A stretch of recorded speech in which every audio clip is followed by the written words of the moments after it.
사람이 어느 정도 나이가 되게 되면 나이를 한 살 더 먹는 것이 두려워질 때가 있습니다.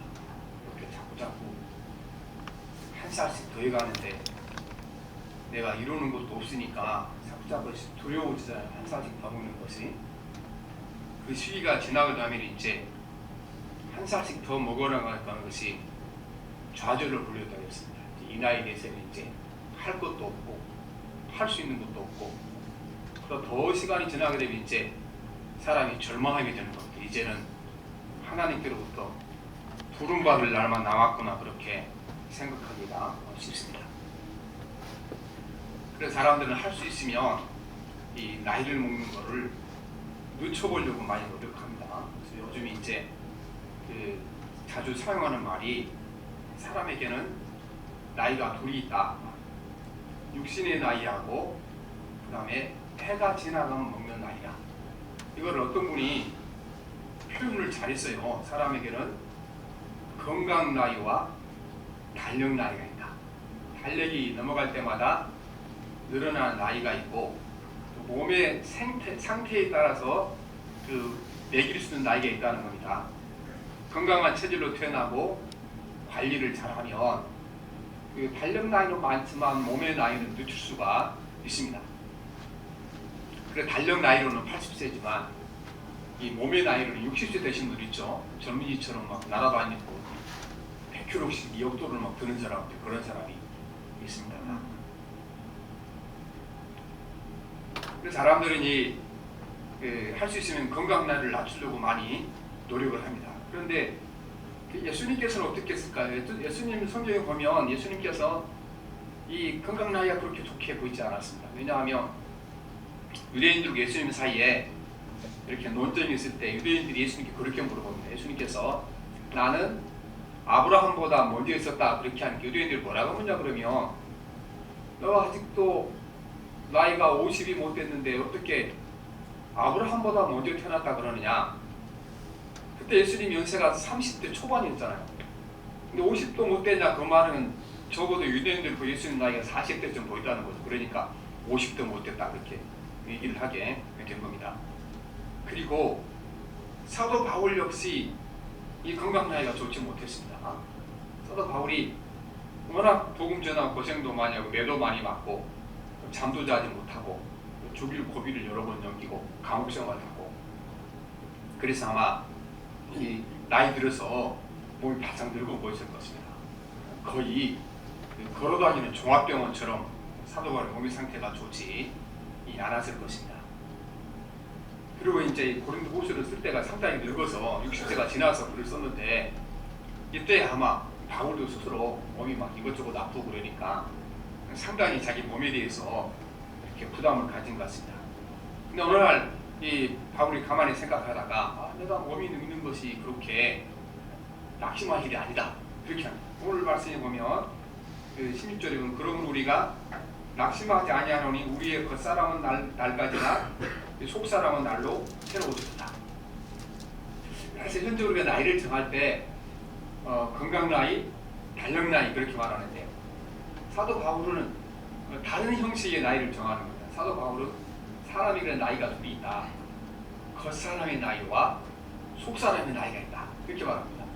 사도 바울은 그래서 내가 겉사람의 나이는 이렇게 남들보다 자꾸 더 빨리 먹은 것 같은데, 그러나 내 속사람의 나이는 날마다 젊어져간다, 그렇게 말하는 겁니다.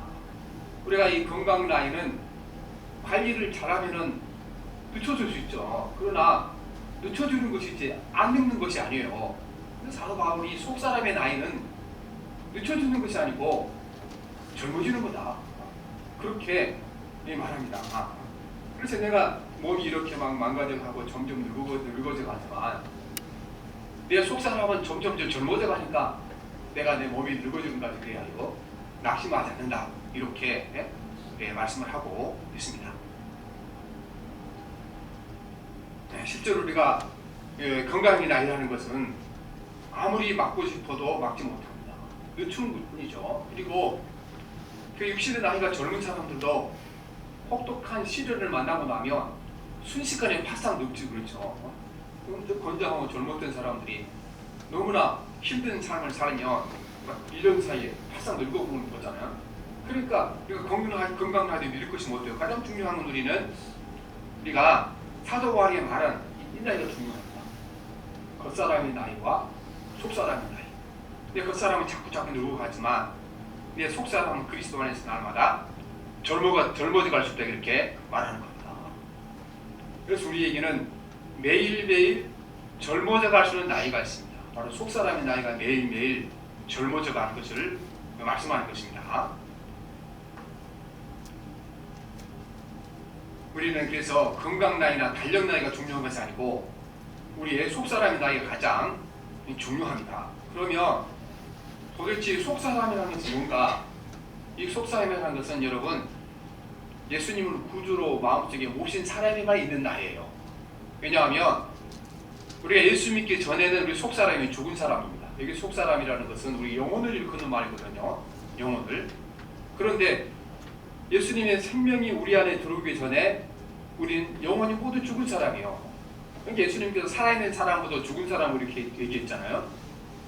육체는 살아있지만 그 안에 생명의 근원되는 하나님의 영이 없기 때문에 죽은 자다 그렇게 얘기한 겁니다. 그리고 우리가 예수를 믿을 때 우리 안에 새로운 생명이 들어온다. 영혼이 사는, 죄 때문에 죽었던 영혼이 살아나는 새로운 생명이 들어온다 말씀합니다. 전 요한일서 5장 12절에 보면 아들이 있는 자에게는 생명이 있고 하나님의 아들이 없는 자에게는 생명이 없느니라 이렇게 말씀하시죠. 그 다음에 그 사대교회 예수님께서 말씀하실 때 사대교회 교인들은 살아있는 것 같으면 죽은 자들이다. 그 안에 성령이 계시지 않는 사람은 하나님의 영이 계시지 않는 사람들 이렇게 말씀하신다. 사대교회 사자에게 편지하라. 하나님의 7 영과 7 별을 가지신 이가 이르시되 내가 내 행위를 아노니 내가 살았다 하는 이름은 가졌으나 죽은 자다. 그 안에 하나님의 생명력이 없는 사람은 죽은 사람이고 이 하나님이 넣어준 생명을 일컬어 속사람이 이렇게 말씀하시는 것입니다. 그래서 이 속사람은 육체가 늙어지는 것과 상관없이 매일매일 젊을 수 있다고 이 사도 바울은 말씀하고 있는 것입니다. 우리 속사람은 보이지 않는 사람이고 영원히 죽지 않고 하나님과 더불어 살아갈 사람을 속사람 이렇게 말씀하십니다. 그래서 속사람은 예수 믿고 난 후에 우리 안에 들어와 역사하신 성령의 역사가 일어날 때 우리 가운데 일어나는 생명을 속사람 이렇게 말씀합니다. 성경에 보면 우리가 회개하고 예수를 믿게 되면 예수님의 생명이 우리 안에 들어온다고 말씀하시죠.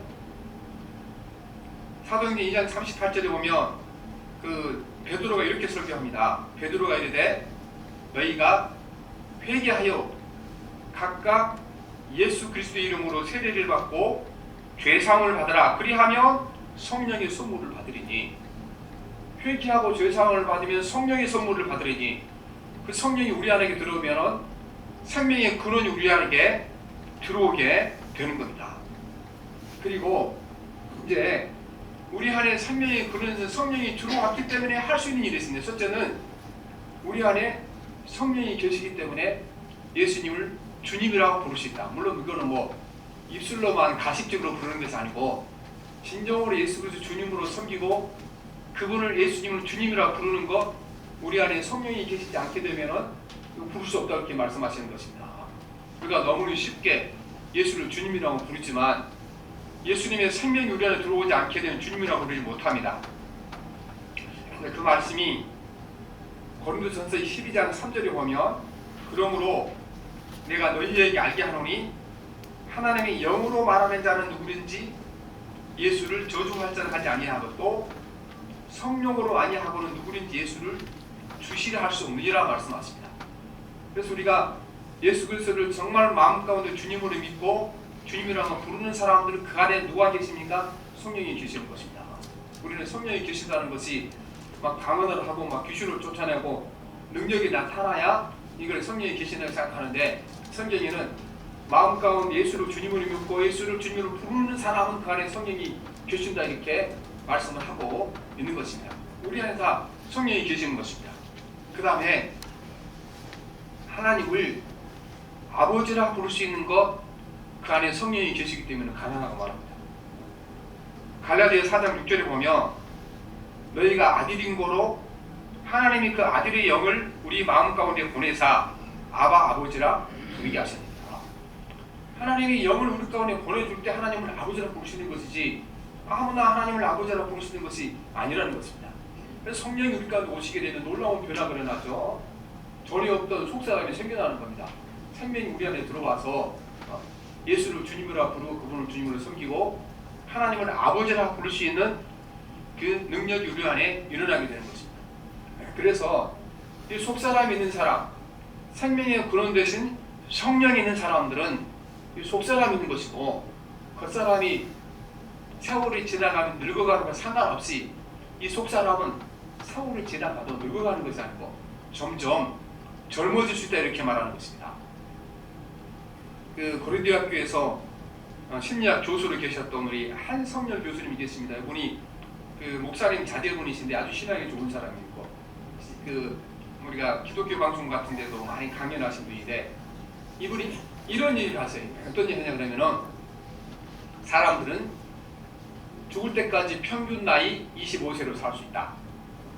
평균 나이 25세로 살 수 있다는 겁니다. 오늘 제가 비밀을 알려드리니까 꼭 여러분 또 평균 나이 25세로 사는 법을 배우시길 바랍니다.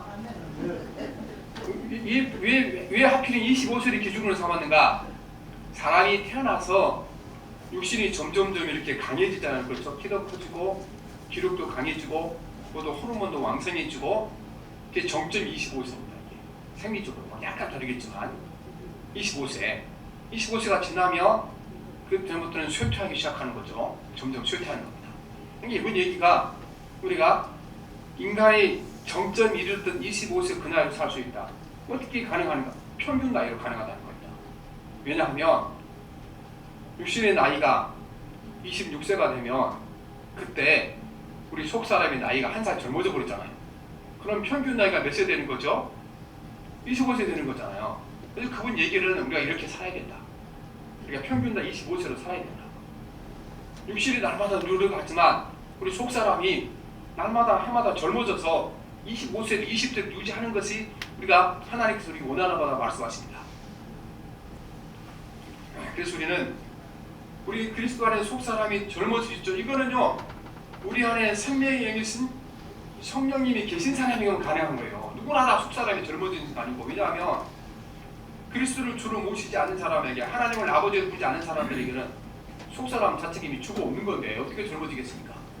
우리에게 놀라운 축복이 있는 것이 속사람이 매일매일 젊어질 수 있는 은혜가 우리 삶에 있기 때문에 그렇습니다.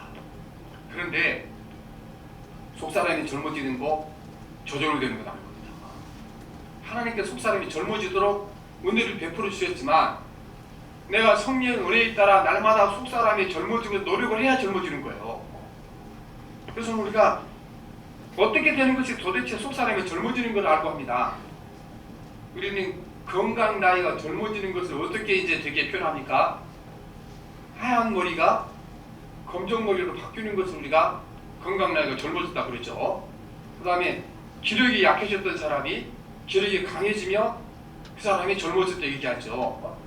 희미했던 눈이 밝아지게 되면 우리가 그 사람이 일컬어 더 젊어졌다 얘기하는 것이죠.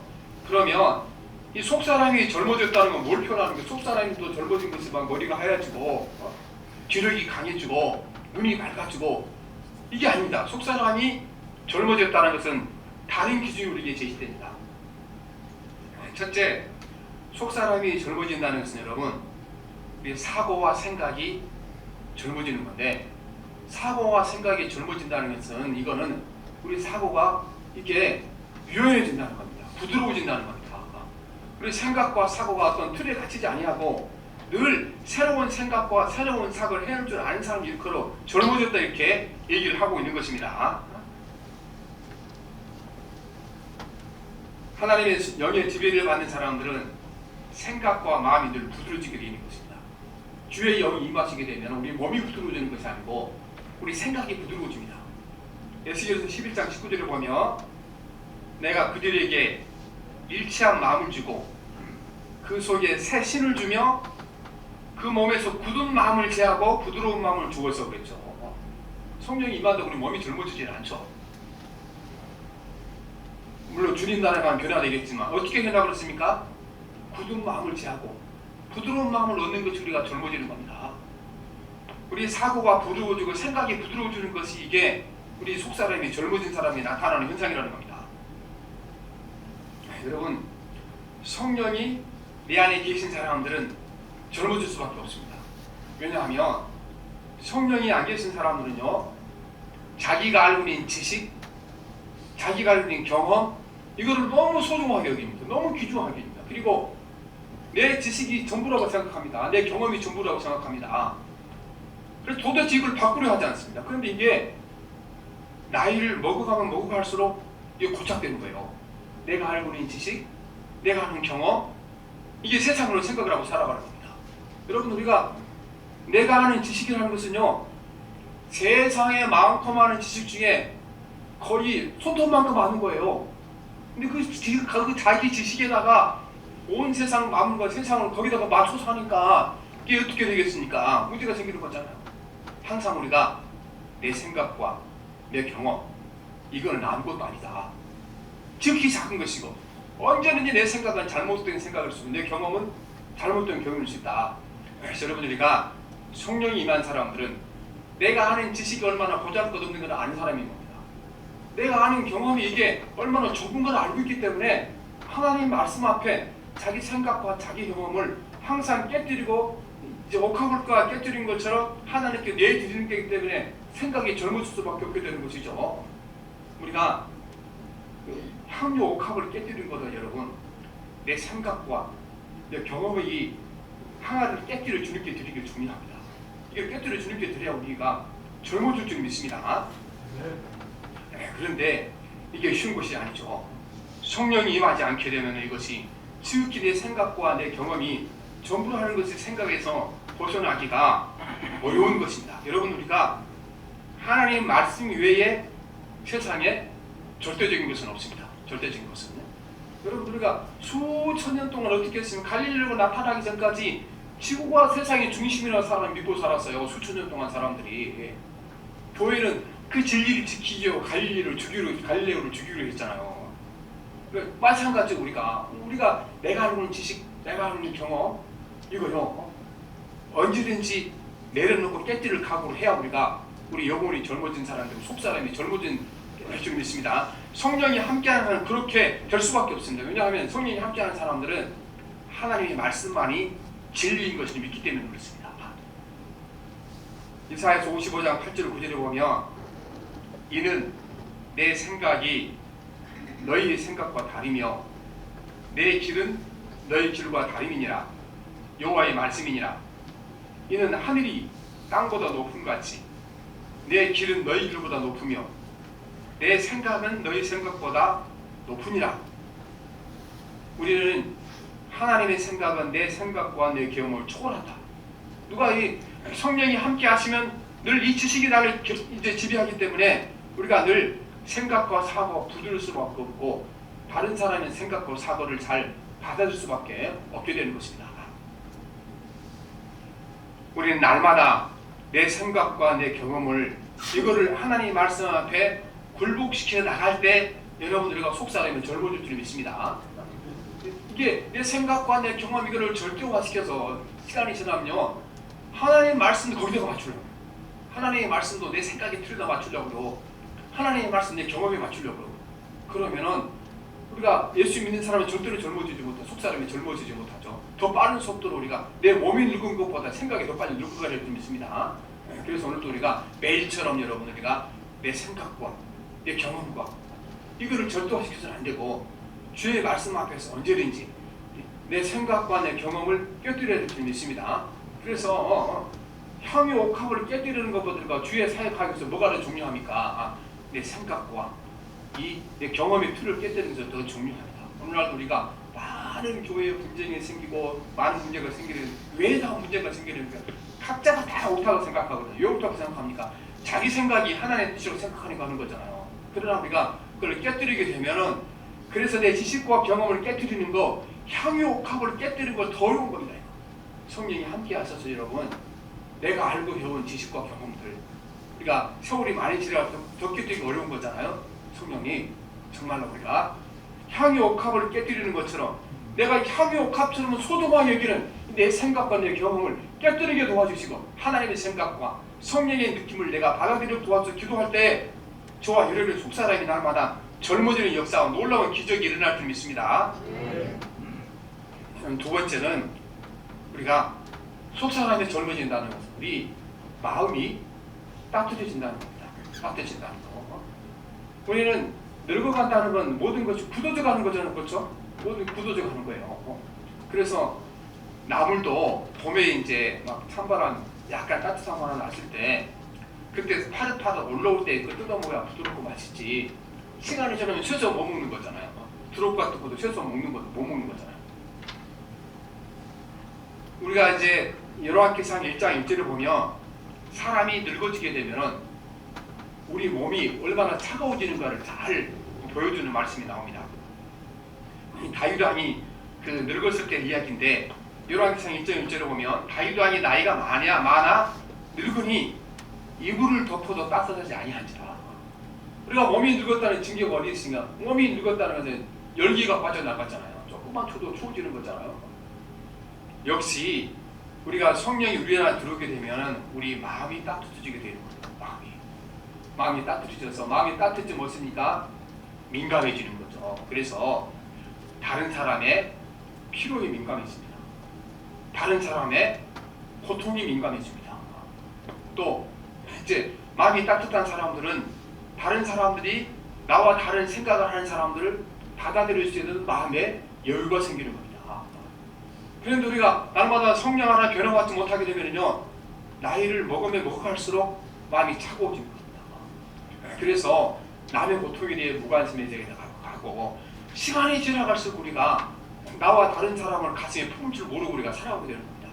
이게 우리가 점점점 속사람까지 한꺼번에 늙어가고 있다는 증거인 것입니다. 우리는 속사람이 날마다 젊어져야 됩니다. 속사람이 젊어진다는 것은 내가 육체는 점점점 늙어져서 몸이 차가워지면 다윗 왕처럼 이불을 덮어도 따뜻하지 않지만, 내 속사람은 성령이 우리 항상 함께 하셔서 따뜻해지고 부드러워지는 것이 우리가 속사람이 날마다 변해될 줄 믿습니다. 우리가 이제 밀가루를 가지고 뭐 여러 가지 모양의 빵도 만들고 떡도 만들잖아요. 밀가루가 부드러워지고 이렇게 원하는 모형을 만드는 이유는 간단합니다. 여러분, 밀을 통째로 갖다 그걸 갖다 이렇게 반죽을 해, 반죽이 되면 안 되죠. 그거를 다수 cc를 만큼 최대한 곱게 바순 다음에 거기다 물을 붓고 뭉치니까 부드러운 거지 아니겠습니까? 그래서 오늘 우리가 성령 안에서 내 자아가 깨질 만큼 깨워주고 최선에 깨지고 될 때, 그때 우리 마음이 부드러운 마음이 되는 겁니다. 그래서 우리가 성령 안에서 항상 우리가 내 마음이 굳어진 것들을 깨뜨리고 부드러워진 이 가운데를 있어야 우리가 부드러워지는 것입니다. 성령은 불입니다. 우리가 기도하고 살아가면 성령이 우리에게 임하서 부드러워질 줄 믿습니다. 우리 하나님은 소멸하는 불이십니다. 히브리서 12장 29절 말씀입니다. 그 코에 연기가 나오고 그 입에서 소멸하는 불이 나와 그 불에 숯불이 피었네 말씀하십니다. 우리가 성령이 불이 임하게 되면요, 우리 안에 굳어진 것들이 타서 없어지고 부드러운 것으로 바뀌어지는 역사가 일어나게 될 줄 믿습니다. 여러분, 우리가 세 번째로 우리가 어떻게 해야 우리가 젊어질 수 있습니까? 세 번째 젊어지는 건 여러분, 늘 배우고자 하는 열정을 가지고 사는 사람입니다. 성령이 임하시며 항상 우리가 남을 가르치기로 나서기보다는 항상 배우려고 나서게 되는 것입니다. 왜냐하면 성령이 임하시면 어떻게 됩니까? 성령이 임하시면요, 성령이 임하기 전에는 어떻게 됩니까? 성령이 임하기 전에는 내가 얼마나 똑똑하고 내가 얼마나 지식이 많고 내가 얼마나 훌륭, 이게 보이거든요. 성령이 임하시면 관점이 바뀌게 되는 거죠. 하나님의 영이 임하시게 되면 내가 얼마나 부족한 사람인가, 내가 얼마나 죄가 많은 사람인가, 내가 얼마나 연약한 사람인가, 이거 깨달아지는 거죠. 그런데 내가 너무나 부족하고 아는 것이 없고 부족하고 연약한데, 아니 그걸 아는 사람이 배우려고 노력하겠지 가르치려고 그렇게 하겠습니까? 성령의 사람들은 어떻게 됩니까? 늘 그 마음 가운데 배우려고 노력하게 되는 것입니다. 디모데후서 3장 14절에 보면 너는 배우고 확실한 일을 거라. 디모데가 누구니까 지금 교회 목사님 아닙니까? 그런데 디모데에게 날마다 가르치는 것보다는 배우는 게 열중하고 말씀하시는 것입니다. 빌립보서 4장 9절에 보면 너희는 내게 배우고 받고 듣고 본바를 행하라. 그리하면 평강의 하나님 너희와 함께 계시리라 말씀하고 있는 것입니다. 그래서 성령 안에 있는 사람들은요, 이게 날마다 가르치는 데보다는 배우게 되게 되는 것입니다. 그래서 어떤 분들이 이제 그런 얘기를 어떤 목사님 하세요. 그 참 교회 안에 연세가 많이 드신 분들이 매주 주일마다 와서 앉아서 목사의 설교를 듣는데 참 그분들이 위대하십니다. 왜 위대하신가? 어떤 교회는 그 목사님이 세우신 목사님이 자기 손잡벌 되잖아요, 그렇죠? 자기 손잡벌 되는 목사님이 설교를 하시는데 하나님께서 그 목사를 통해 주신 말씀을 듣겠다고 앉아서 듣고 있는 거잖아요. 아니 그 말씀을 지금 60년, 80년 들으시니까 한마디 하면 끝까지 다 아는 건데 그래도 그걸 매주 나와서 말씀을 듣겠다고 앉아있는 거잖아요. 그래서 그 목사님 얘기하기를 그 위대한 겁니다. 성령이 함께하지 않냐고는 이미 다 알고 있는 그거를 손잡고 되는 목사가 와서 설교하고 있는데 그걸 들으려고 귀를 쫑긋 세우고 있는 거 위대하십니다. 왜 위대하신 거니까 속사람이 젊은 사람이요. 연세가 80, 90대에도 속사람이 이제 18세나 되신 분이니까 그게 가능하잖아요. 그래서 오늘 우리가 이게 굉장히 중요한 겁니다. 오늘 연세 드셔서 나와서 이렇게 그래도 내가 뭔가 배우 과정에서 젊은 목사가 손자 같은 목사가 저런 말씀을 듣기 위하여 귀를 쫑긋 세우고 있는 거 여러분 그 위대한 겁니다. 그래서 우리가 교회에서 우리가 이렇게 연세가 많이 드시는데 꼬박꼬박 줄을 예배드려서 말씀을 듣고 자리를 지키고 있는 위대하신 분이야. 우리 교회 그 위대하신 분 너무 많죠, 그렇죠? 네. 너무 귀한 거예요, 이게. 그래서 왜냐하면은 그게 바로 속사람이 젊어진 사람에게 속성이기 때문에 그렇습니다. 우리가 이제 그 여러분 묘지에 가게 되면 묘비에 다 새겨져 있죠, 그렇죠? 대개는 묘지에 뭐라고 적혀 있습니까? 학생 누구누구 돼 있잖아요. 우리 조선시대 법에 하면은 군수 돼야 그거를 자기 주의를 자기 비석에다가 그걸 기록할 수 있어요. 군수 시중으로 돼야. 지금도 이제 지키는 사람은 그렇죠. 그래서 면장이 거기다가 면장 누구누구 묘 그렇게 하진 않아요. 그 우리 그 전통상 유교 사상에 군수 이상 돼야 묘비에다 이렇게 기록을 하게 돼 있고 공부한 사람은 박사 이상 돼야 묘비에다 기록을 하게 돼 있어요. 그러면 나머지 사람들은 어떻게 명칭하냐? 나머지 모든 사람들. 그 사람들 일컬어 학생이라 하는 거예요. 그래서 우리는 뭐 제사를 지내지 않지만 안민는 사람이 제사 지낼 때 그 지방을 쓰잖아요. 지방을 쓰면 자기 아버지 이름 앞에 누굴 주니까 학생 아무개 그렇게 해놓는 거죠. 근데 왜 학생이라고 붙였을까요? 위대한 겁니다. 말 그대로 학생이에요. 배우는 사람. 이 사람은 군수도 못했고 도지사도 못했고 박사도 아니지만 평생 배우는 자세로 살았던 사람이다. 그래서 학생이에요. 제가 보기에는 그랬어요. 여기에 군수, 도지사 써진 것보다 이게 더 위대하다. 평생 자기가 부족하면서 살고 배우는 자세로 일생을 살았기 때문에 그 묘비 명칭에다 학생 누구누구 해주는 건데 이것처럼 위대한 거 어디 있어요? 위대한 것이 평생을 살아가면서 나는 죽을 때까지 배우다가 죽어야 할 사람이다. 이걸 아는 사람처럼 위대한 사람이 어디 있습니까? 그래서 우리가 묘비를 볼 때마다 학생 그랬으면 우리가 위대한 사람. 우리도 인생을 살아갈 때 내가 죽을 때까지 학생으로 살다가 죽는 것이 위대한 사람인 줄 믿습니다. 그래서 우리는 이제 정말 여러분 평균 나이 25세를 항상 유지하셔야 됩니다. 평균 나이 25세. 내가 몸이 늙어서 이렇게 나이가 점점 육체의 나이가 늙어진 것만큼 무슨 나이가 줄여야 됩니까? 사도 바울이 말씀하신 대로 속사람의 나이는 줄일 수 있다고 말씀하셨잖아요. 속사람의 나이는 늦출 수 있는 것도 아니고 매일 젊어진다고 그랬잖아요. 여러분 속사람의 나이를 매일 젊어져서 평생 살아가는 동안 우리가 25세 평균 나이를 유지해야 줄 믿습니다. 그래서 우리가 항상 살아갈 때 우리가 생각과 사고가 고쳐지지 않도록 하셔야 되는 거예요. 언제든지 내가 나이를 이만큼 먹었으니까 세월이 지났으니까 내 생각은 옳고 내 생각은 틀렸고 그 다음에 자녀들도 내 경험 하나를 자꾸 이렇게 집어들어 하게 되면은 그거 성령의 사례는 아니에요. 자꾸 생각도 늙어가는 거, 속사람도 늙어가는 겁니다. 가끔 가다가 이제 그래서 젊은 사람들 가장 싫어하는 얘기가요, 나 때는 거예요. 나 때는.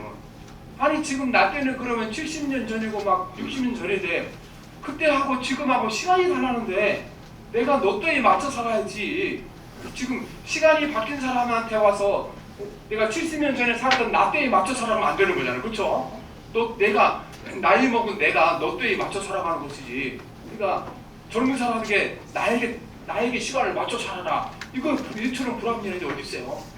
성령이 임하신 여러분이가 젊어질 줄 믿으시면 생각이 젊어질 줄 믿습니다. 그러니까 나이가 먹어갈수록 우리가 이제 정말 우리가 살아가면서 마음이 더 따뜻해져야 됩니다. 남의 고통에 대해 민감해야 되고 또 남의 아픔에 대해서 민감해야 돼요.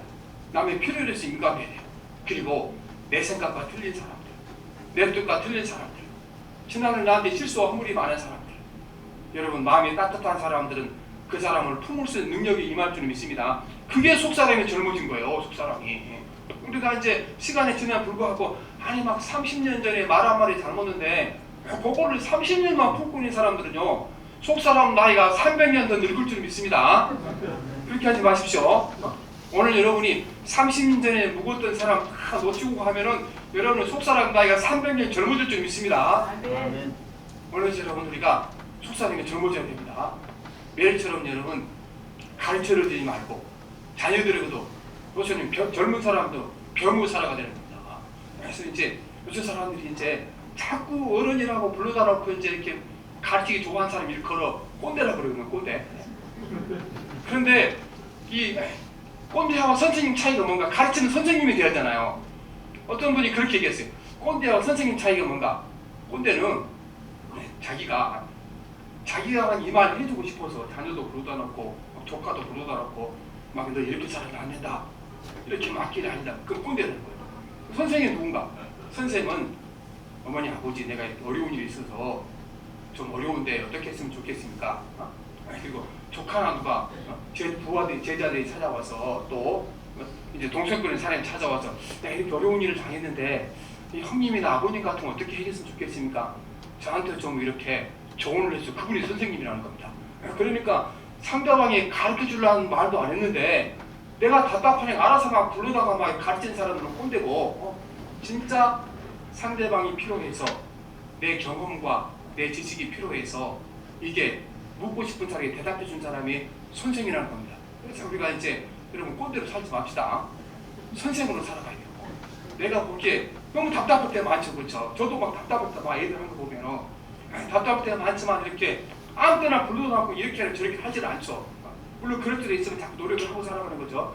그렇게 살아갈 때 우리가 그리스도의 젊은 사람이 될 겁니다. 그래서 우리는 성령이 함께하는 사람들은 이게 나타나게 되는 겁니다. 나타나게. 그래서 항상 우리가 그리스도 안에서 우리는 항상 우리가 부드러운 사고를 하고 그리고 따뜻한 마음과 살아가고 항상 주님 부르실 그때까지 가르치는 사람이 아니고 배우는 사람으로 저희가 살아갈 줄 믿습니다. 여러분 그때 진짜 선생이 되는 거예요. 그리고 내가 안 가르쳐도 나를 통해 수많은 사람들이 배우게 되는 역사가 나타나게 되고 또 그리고 내가 불러도 안 가르쳐도 가르쳐달라고 찾아온 사람이 있게 될 줄 믿습니다.